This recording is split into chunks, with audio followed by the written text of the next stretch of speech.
Another week. Another week. We're here for our Week 5 review. It was an interesting week, wasn't it? It was one of the weeks of all time. This is true. It was. Would you like to start us off? The San Francisco Rams game. A game that we were wrong on. Like, apparently most of this week. Yeah, most of them we weren't. Well, we had a few right. We got quite a few right. One of us got quite a few right. That's true. It was a game. It was a game. It was a good game. I think it says more about 49ers than it does the Rams. Maybe. Like, I think that game showed that the 49ers are better than maybe people have been giving them credit for. Not necessarily that the Rams are too good. Yeah. Or the Rams are as good as people are giving them credit for. I still think the Rams are an elite team. But maybe the 49ers are too. I mean, they did that all with, like, the most injured team in the league. Or maybe their starters are just trash and they should be looking more at their backups. That's true. To be fair, their backup quarterback has looked better than their starting quarterback, comparatively. But their starting quarterback has also played against better teams. So we'll see. The London game. Vikings got it done this time internationally against the Browns. Although it was a close game. Came down to the last couple minutes of the fourth quarter. So I think the Browns performed well. I think the Browns did fairly well. All things considered. I mean, they were up like 10-0 at one point, I want to say. Maybe that's... they were leading at halftime. Like, I was fairly impressed with the Browns, both on defense and on offense. But the Vikings just were that much better this week. And to be fair, I think the Vikings are a better team on paper, but that was the upset I was expecting. Yeah, they hadn't really been performing. That was the upset of the week I was expecting. Raiders Colts. Yeah. That was a game. It was one of the games of all time. I expected the Colts to win, but I expected it to be like 27-13. Those aren't quite numbers that you would get, but... No, those are fairly normal numbers. That's more what I was expecting, not 40-6. Yeah, 40-6 is a little extreme, I will agree. I thought the Raiders were a little bit better than that. But also the Colts just shut them down and took off and kind of didn't let them ever get a chance to catch up. So, I mean, we knew the Colts were good, but maybe now people will start to believe that they're actually good. We'll see. Beating the Raiders isn't particularly impressive, but to be fair, beating them 40-6 is solid numbers. Because they're not the Jets. No, they're not. Saints Giants. Saints took the win in that one. I was expecting that the Giants would continue. I mean, they just beat the Chargers. Like, I expected they'll ride that, but you have 5 turnovers in a game. Yeah. You really don't get to win that game unless you're the Lions. The Lions are allowed to win that game. Flashback to Houston. Well, the Lions need help. So. Yeah, that was an impressive win for the Saints. I mean, so, not much to say. Honestly, that game, the only thing that matters about that game is potentially first draft pick seeding. So, good for you, Saints. Next game. We got the Cowboys and the Jets. I mean, the Cowboys looked good. The Jets did not look good. And that's the moral of the story. Yep. First defense in NFL history did not have a single takeaway in 5 games. It's honestly their problem. Will the Jets be 0-17? I don't think so. Yeah. But they're definitely trending in that direction. They're going to certainly try to get 0-17. They just, like, on paper, the worst part is on paper they have a decent roster, but, like, they just looked so bad. And, that, like, some of the plays that I watched in that Dallas game, the Jets players just didn't give a shit. Like, they didn't really look like they were trying very well. The Dallas players? Jets players. The Jets players, yeah. Did I say Dallas? I meant Jets players. The Jets players don't look like they're giving effort. To be fair, I think it's a culture thing. I think a lot of those teams that like are historically losing teams do come down to a culture thing. Well, and I think some of that culture just gets built up because they're like, oh, this team sucks, I want a losing team. Yeah. Like, I mean, it's the same with, like, yeah. I mean, we talk about college classes. Like, you go to a class and you're like, this class sucks, and that's all you've heard is how hard and terrible it is. You go in with that mindset, and suddenly the class is hard and terrible. Like, right. It's a similar concept of, you hear this team sucks, they never win, you go in expecting to never win, and if you never win, you don't try, and if you don't try, you can never win. And so it just becomes this, like, self-defeating cycle to the point where, like, they need to, like, have a culture shock, and, like, whether that's trading or firing most of their players, and, like, building a full new team, or getting rid of ownership or coaches or whatever it is to put some life back into them and get them back on their feet. And a culture shift takes a while. It's not a tomorrow it'll be better type of a thing. It takes people who actually care about the team, people who actually care about the people they're playing with. It starts at, like, a captain's level, even just, like, caring about their team members and starting to build even just a friendship, like a camaraderie. Like, they don't look like they're friends, they don't celebrate like they're friends. Like, if they start building that culture, I think that even with all of the other things, like, they could start to play a lot better. But it starts with building a team and building a culture. I mean, we saw that with the football team for the nearby college. They, like, 5 years ago, terrible team. Like, yeah, they were kind of close, but they weren't, like, they had a lot of cliques. They didn't play very well together. They were losing constantly. And now they're a winning team. Like, going to, like, starting to go towards those conference titles, to championships. Like, they are playing better. Their team culture had a culture shock. The head coach got fired. He came in, he brought in a whole bunch of new people and fired most of the people that were there. And it was a culture shock, but it sparked life back in these players. And now, like, they have a mission, they have a purpose, they have a reason behind why they're playing, to the point where people are doing masters at this college just to stay a part of this team. People, like, want to be a part of the team. They have such a good culture. Like, it's a big team now instead of little teams that all play their own positions. And so I know this is the NFL versus a university level, but if it's possible at a university level to take a terribly losing team that has very little culture and put life into it and create a culture, it's possible at this NFL level. And I think it just takes somebody who really has that heart and passion to come in and, like, spark that, and to create that team to start winning games and see that big turnaround that everyone knows that these players are capable of. They're just not able to pull off for whatever reason. No, yeah. I mean, the unfortunate truth is, though, like, owners don't have that patience. Like, players, the fans don't have that patience, so they're not willing to sit around for those 5 years. It's, you get 1 year to turn this thing around, or we're going to let you go and find somebody new. And I think if people could start to see footsteps, if, like, there was a plan that was put out to the people of, this is our plan for turning this team around, here's what we're doing, here is the goal.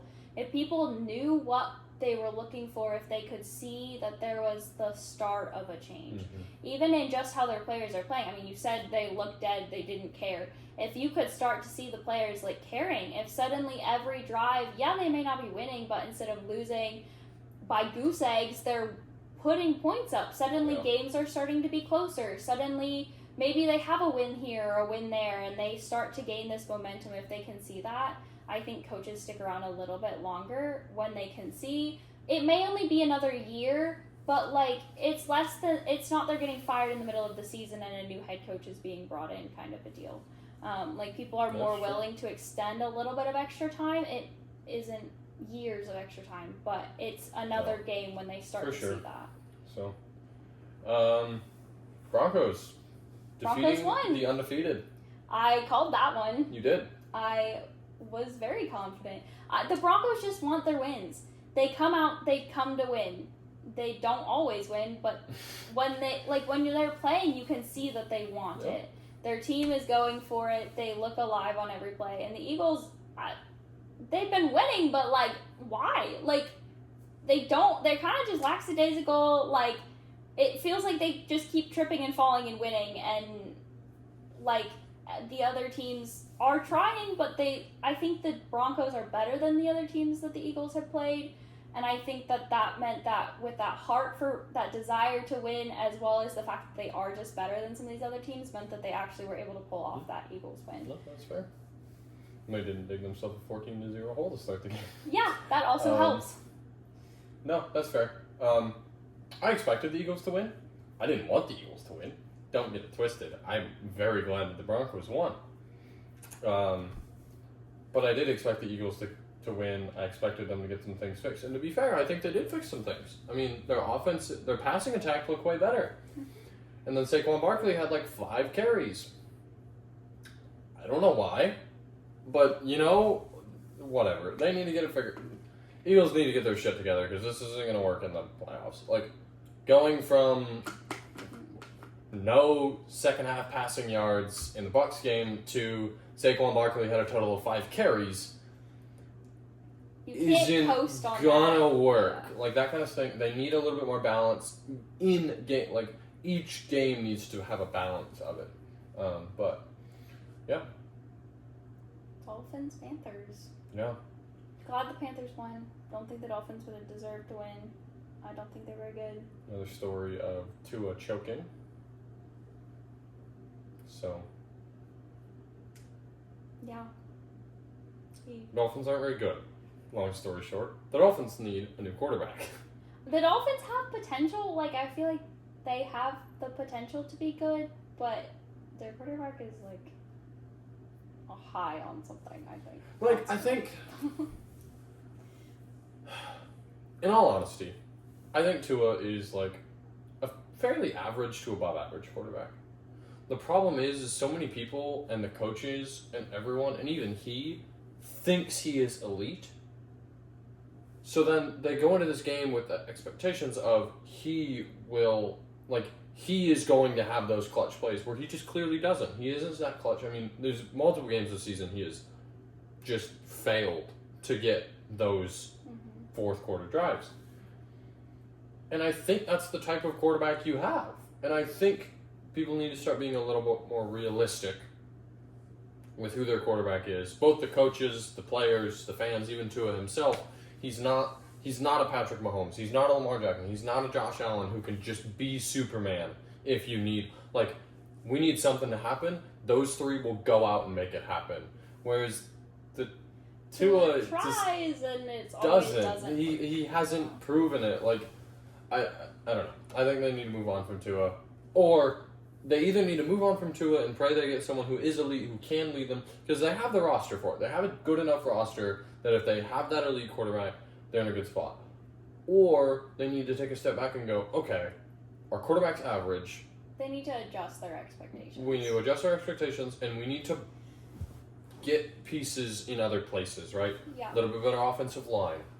I mean, maybe an Emeka Egbuka situation with, like, some of those elite people who can take a mediocre whatever it is and make it into the Yeah, I mean, they had Tyreek Hill who is one of the best receivers.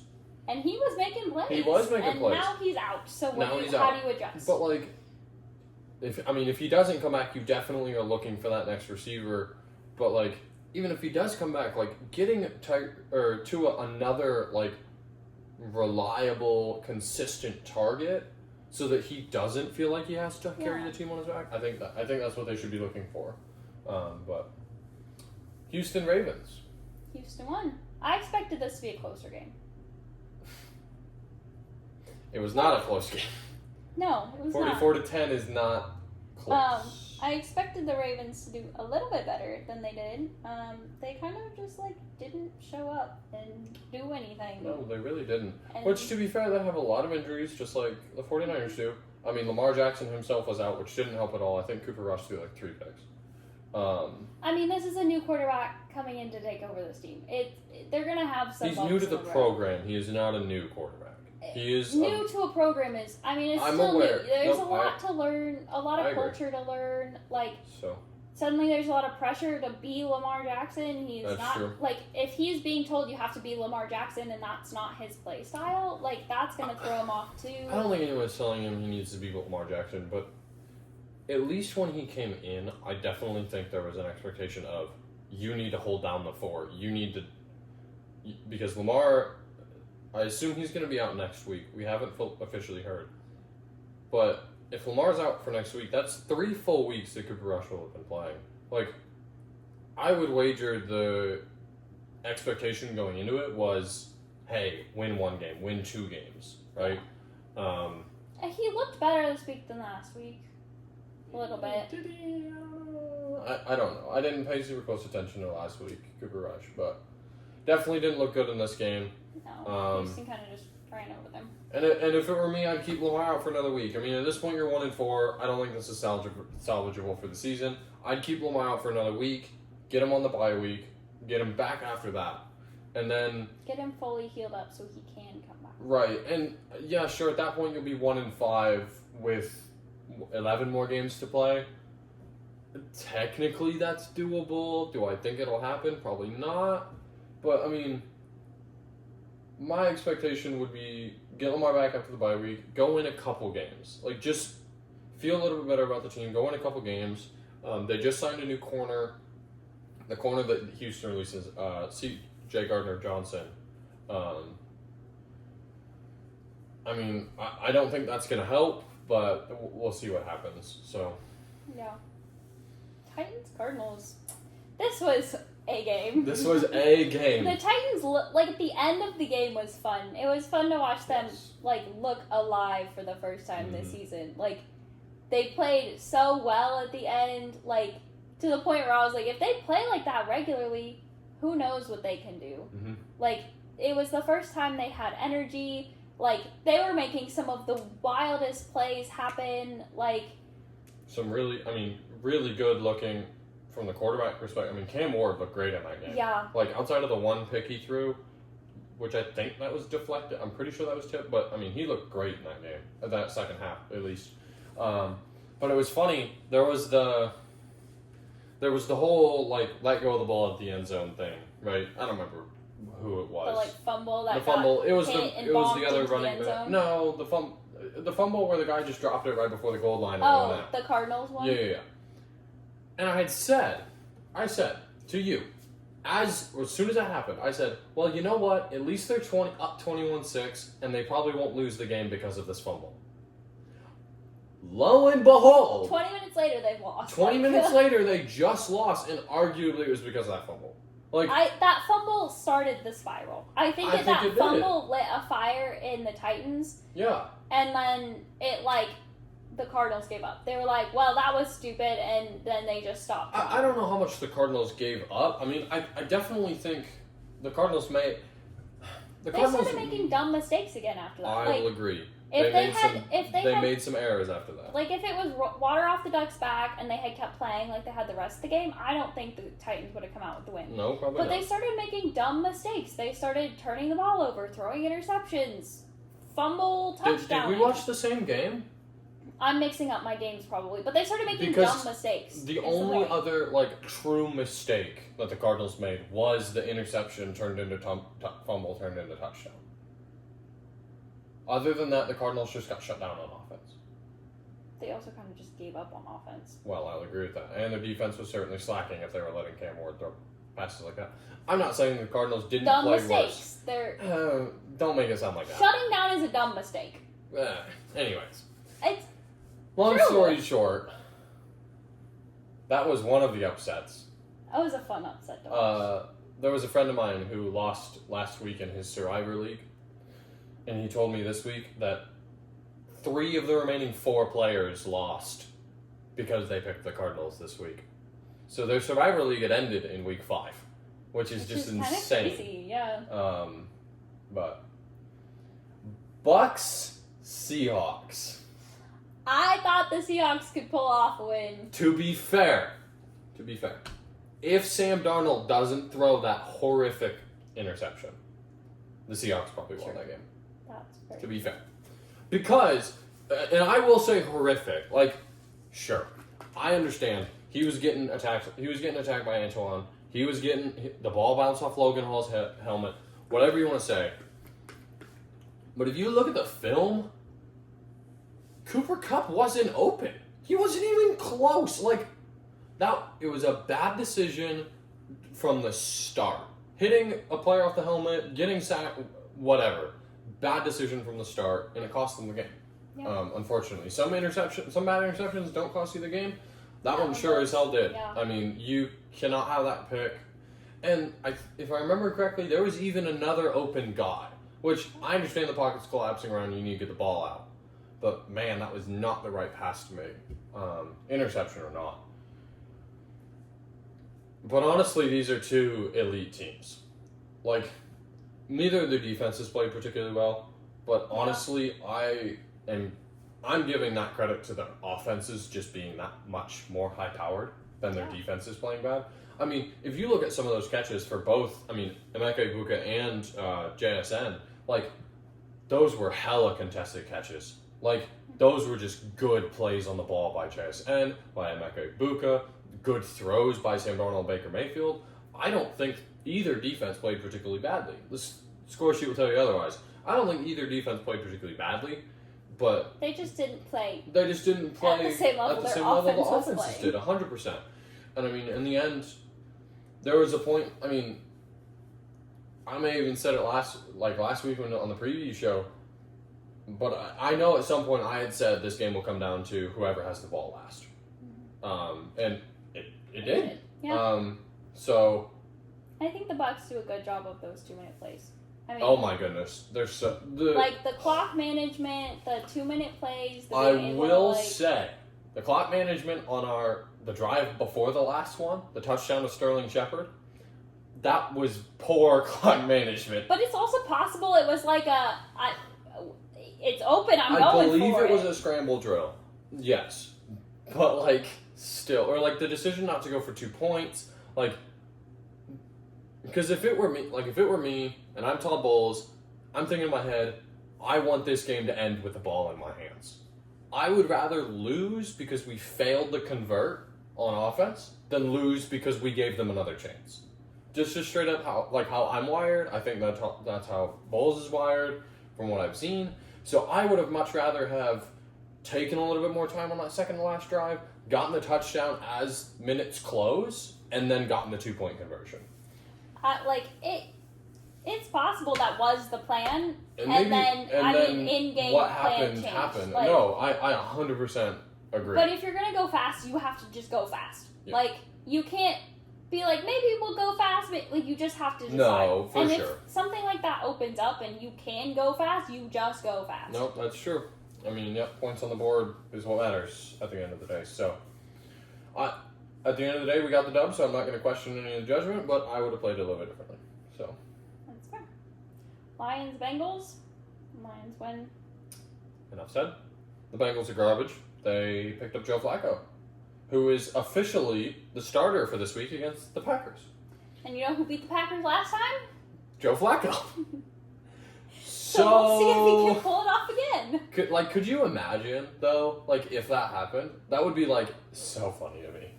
Anyways, we'll see what happens.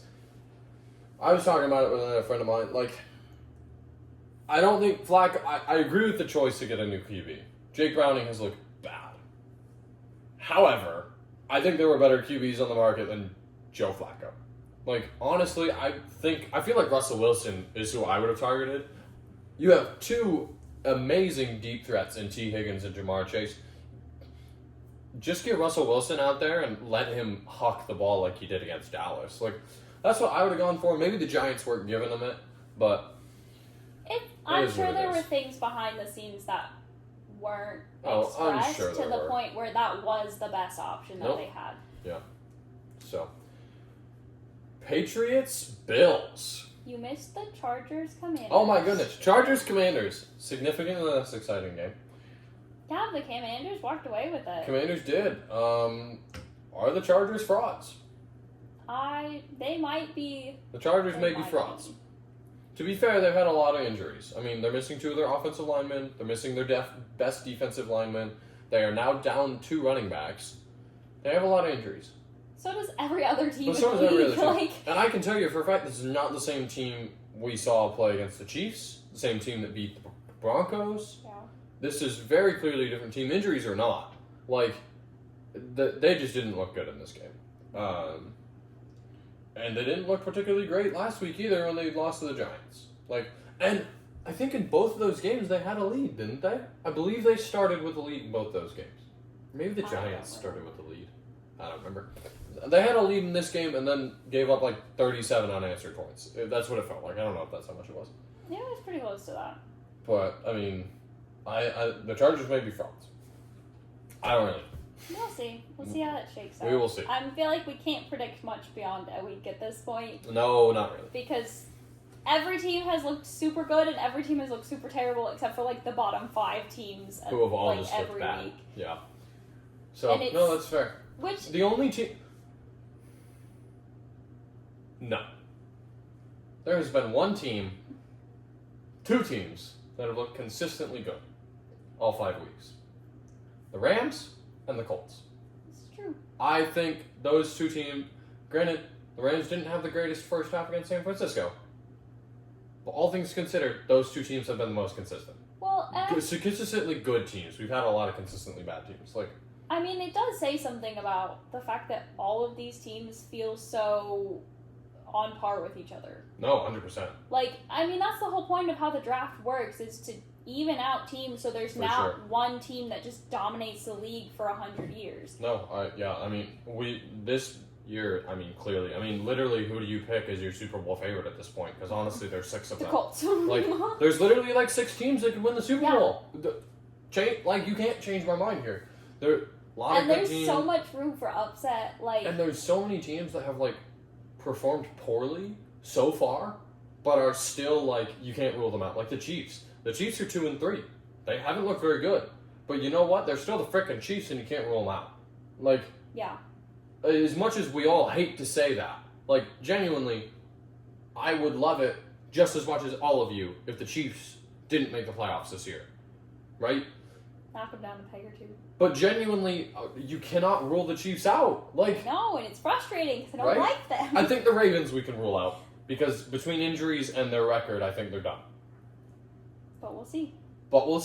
Like, I mean, at this point, anybody can come back. Like, any of the historically better teams, right? I don't think the Titans can come back and get in the playoffs. If a fire was lit under them last week, some of these other teams have started to slack off a little bit. They played well once that fire got lit. If that team comes out at the start of a game, who knows what they're capable of? Because we've not seen that team play before. Give me that dead-eyed look all you want, buddy. You said okay and to some of these other things I chose, like the Broncos, and look who won, the Broncos. Look, I'm happy the Broncos won. I will give you credit. I think the Broncos Broncos, honestly, out of all the teams that I figured would beat the Eagles, it was the Bucs and Broncos. I think the Colts could take them. I'm talking about their current schedule. Okay. Their current 5-game schedule, those are the 2 teams that I'm like, they could lose this game. Mm-hmm. I'm glad they did. I'm glad they did too. I think this will make them actually work. Or they'll just give up and not make the Super Bowl playoffs. The Super Bowl playoffs? Hush. Next game. Sunday Night Football. Patriots? Bills lost it. Bills let the Patriots win. And not to mention, this is the same Bills who, like, were struggling against the Saints last week. I jokingly said I was going to put the Bills on the top of my list so that they'll lose next week, and then they lost this week, so I guess who knows what I'll do. I don't know. They did not look good. They did not look great. I mean, Josh Allen had a pick and a fumble. Like, maybe it was the jersey. It's all his fault. That iced out look, they just didn't play as competitive. Hey, I saw a meme after the game that was like, the Bills should have known better to use the cold front jerseys because it melts because snow melts in October or like whatever it was. And I'm like, no, that's fair. Because honestly, I would have used a cold front jersey on like a winter, like a snow game where it's like you just can't see the players. Granted, I don't know if the NFL would let them do that, but I digress. That's the point. Yeah, I mean, I think Patriots look really good. Honestly, I struggle saying the Patriots are gonna continue to be good. I mean, I don't love their running back room. They need to get. I mean, they still have Ramondre Stevenson, who has fumbled like way too many times. They're not giving their rookie his dues. Their defense hasn't been super impressive. Wide receiver room doesn't look great. Like, Yeah, but a mediocre team can do fabulous And I things. agree. Like, and that's what I feel like the Patriots are. I feel like they're like slightly above average across the board, which, you know, was clearly good enough to win today. So, or I mean, defeated Sunday, undefeated. so they defeated a Super Bowl winning. I mean, that was the Bills winner. were one of the top 3 Super Bowl favorites coming into the year with the Ravens and the Eagles. So, and the Eagles and the Ravens have proven to not the Ravens more than the Eagles, but sure. I mean the Bills. I don't know. I Yeah. think that it's. Yeah. I tip my hat to the Patriots and smack them on the back, and we move on to the Colts, the Chiefs, and the Jags. Chiefs-Jags game. Which we were right. The Jags won. We were there was right. a little bit there that I was like, Garrett, I don't know if they're going to pull this off. It was close. It was certainly close, and I mean, up till the end. But man, the Jags look good. Like, I think if they can get their offense together and not, like, I think Trevor Lawrence needs to not throw as many picks. Trevor Lawrence has thrown quite a few picks, and he needs to get that under control. But man, their defenses look really good through 5 weeks. Their offense has been clearly good enough. I mean, they have 2 stars who haven't really done anything in Brian Thomas Jr. and Travis Hunter. I mean, those 2 are supposed to be like really good receivers, and they really haven't done anything this year. So if those 2 get going and Trevor Lawrence get his shit together, we could be talking about a real team, like very real team. So now to be fair, I think if this game gets played in Arrowhead, Chiefs probably edge it out. Hindsight, like seeing how close the game was, but I mean, man, some of those Chiefs players. I mean, there was the last play of the game with when Trevor Lawrence stumbled. You can watch the replay of it. I mean, Chris Jones just stands there, like best defensive player on the team, defensive leader. He just stood there and watched the whole thing happen. That's really depressing to watch.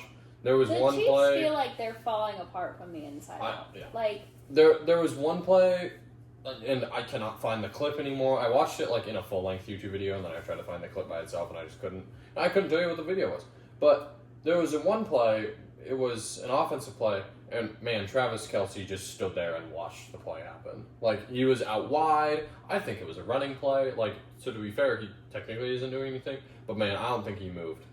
Like, and that's just depressing. Like, that's depressing to see. I mean, I don't know. I think I agree with you. Like, the Chiefs just haven't looked good. Like, their culture just from an seems to be organizational standpoint, yeah. like a team standpoint, they haven't looked good.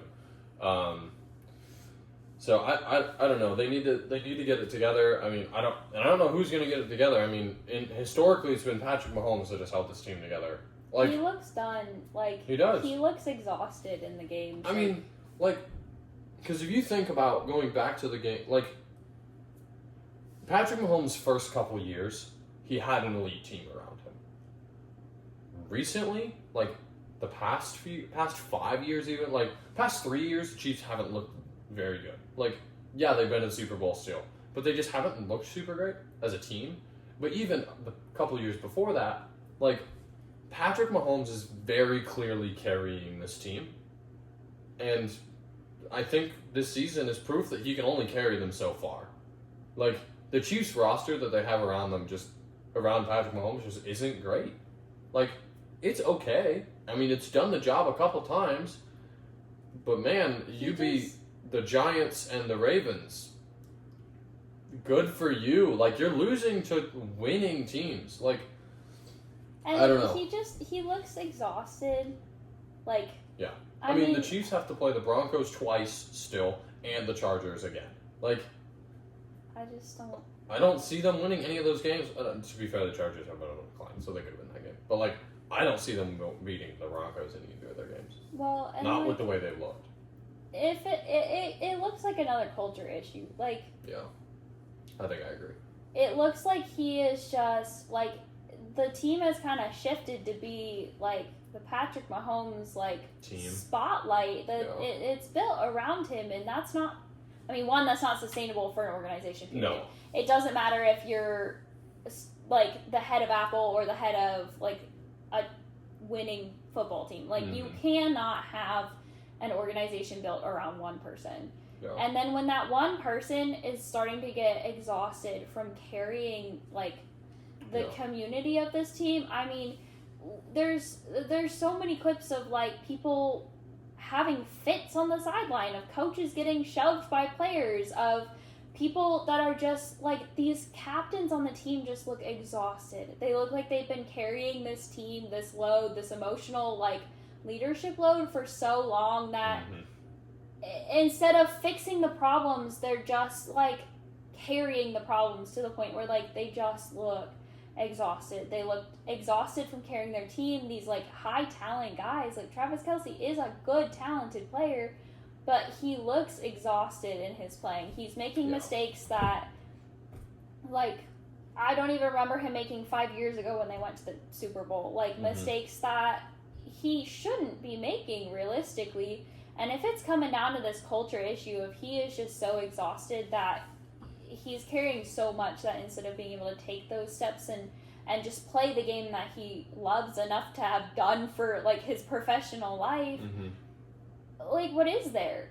It's not Taylor Swift's team. It's the Chiefs. They are their own team. They need their own identity, and they need to take a step back and maybe look at their culture, look at their players. What is going on? Where are the issues? Who are the issues? Yeah. Maybe it's time to do some purging and getting rid of people who are causing problems on your team and causing your captains to look exhausted every game, to not play well, to not put in their full effort, to not want to put in their full effort. Like, we see teams that have a pretty middle-of-the-line roster who are doing fabulous things because they have this culture that they've been creating with their captains. And yeah, I'm sure there are problem people. I mean, this is like 100-person team. Football, there are so many players on a football team. But their captains, their coaches are like handling that. And we're not seeing tantrums being thrown, coaches being shoved, coaches yelling at players left and right. We're not seeing that.